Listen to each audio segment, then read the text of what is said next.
Welcome to GTM's tax automation series on one-source tax provision functionality. In this session, we will be going through classes and subclasses and how to set them up within the software. So just as an overview, what are classes and what do they do? So classes basically represent a way of classifying data that goes into one-source tax provision. Because the software is basically a database and a repository of information, at the end of the day, we are wanting to concentrate on reporting along with calculating the tax numbers. What's our main purpose? We're trying to calculate tax expenses and ending deferreds and receivable payables that we want to track. But normally we're doing that for a particular purpose. And on the back end, we're trying to get some kind of reporting out of it. So in order to enter any data into one-source tax provision, there must be some form of classification. The old software, earlier versions developed tags when one-source tax provision was originally created, and those still exist, but classes give us a little bit more functionality. So in essence, it's really a way of classifying your data, and you cannot enter anything into the software without classifying that entry. So here are some things around classes, what can be done with them. So they are a form of data entry. As I mentioned, you would pair a class with a code to enter the data. And of course, as I mentioned, with a class comes a subclass, which is a lower level of classification. And that gives us a unique marker when you put both those two things together. We have the ability to group classes together to create enhanced reporting.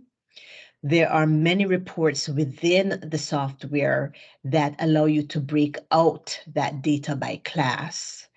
And they are also used in the deferred roll forward from a reporting perspective in terms of how we drive data to the customized balance sheet view of the deferred roll forward. Additionally, with the one-source work paper functionality, we are using classes a lot more in terms of handling automation or getting reports out that are not available as part of the canned reports within the software. So I mentioned subclasses. They are paired with a class. So whenever you create a class within the software, it automatically creates a default subclass. So if we just kind of focus down here, this is just kind of multiple ways that we can create subclasses. Now, I mentioned with classes, we can break out reports right now. Currently, the functionality does not exist to do reporting at the subclass level. So for the most part, where I've seen it used a lot is determining how data comes into the system. So for instance, a lot of people want to identify what data came in through like an import template, what came in through a manual input, or if they're using the work papers, what came in from a one-source work paper perspective. It kind of helps with troubleshooting when you're in the software.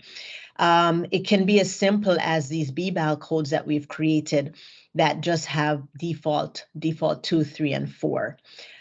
It does not have to be very specific. So it's a little bit free form. It can also be created maybe if you want to do quarterly activity as well and designate your activity that way. So typically, the deferred roll forward is probably one of the easiest ways to demonstrate how classes work. And the classes can be created where, as you can see in this example, we want to designate something for our beginning balance, and that's going to become very important when we do the rollovers, especially when we are doing what we call scrunching the temporary differences. And also, more importantly, if you are trying to segregate year-to-date data when you're possibly pulling it out of the software using one-source work papers. So my codes here are kind of indicative of the columns themselves. I try to do codes that are easy to see because, of course, when you enter data into the system, you are going to be using the class code, not the actual written name. So I always want to do something that makes it very easy to see what that is. But the individual classes, as you can see, are designated for specific accounts. With the balance sheet view, what we want to try to do is set up that balance sheet view so that we know what specific columns are P&L related or non-P&L related. As you can see here, some of the classes that we have are, some of the columns, I'm sorry, that we have actually have multiple classes. So you can have multiple classes going to one column. What we want to try to avoid is columns or classes that we're using across two columns. Because of course, when you run the data in the system, it makes it very difficult if you extract the data out by class to tell whether that was P&L driven or not. So I've got a couple things. I've got my balance sheet only prior year. I've got deferred only prior year. These are specifically going to these columns. We can create more than one, as I mentioned, or it could be like one only. What you really want to do is try to find what I like to call the sweet spot in terms of the number of classes that you do want to use.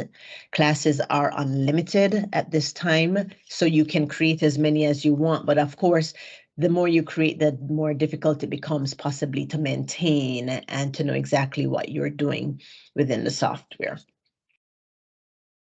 So let's go into the software itself and see where we can set these up manually within the system. So we're on the administration tab. We're going to go into manage data options, and here's our classes and subclasses. And very simply, you just go in and type in the class that you want.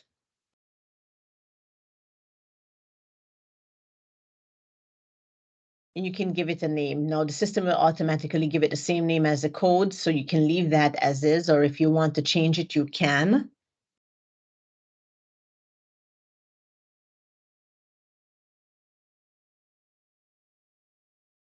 And then you save their changes. So I have a lot of classes in here. I'm just going to filter for that test class that I just created. Okay, so now that you've saved it, what you want to do is assign it to a data set.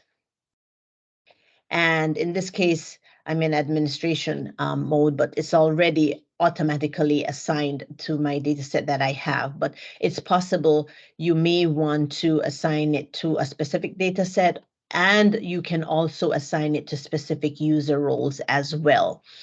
So this is a way to kind of restrict the entry and who can enter data to the software. If I go back out, you probably would have noticed that it immediately created the default class as well, subclass. So if you want to add another subclass, you simply select the plus button, type in the name that you want to give the subclass, hit enter, and save your changes. In a follow-up session, we will be going through the component types, which is a way to restrict how the classes can be used when you are inputting data into the software. A couple other things to point out. We've got subclasses that are data entry, system, flow through, and transfer. So there's some that come already automatically with the system. So we will want to try to stay away from using those classes for non-system related things. And when I say system, these are, for example, the auto class is assigned if you've got NOL automation or valuation automation on, that does the posting, and that's the class that is used. There's also one for the RTP if you are using the RTP posting functionality in the software. So best practice is to create what I call manual entries. So if you are looking to create an RTP one, let's say you want to do one-off and you're not using the system functionality, you may want to create one that's called RTP manual or maybe VA manual. That's all you want to know about classes and subclasses.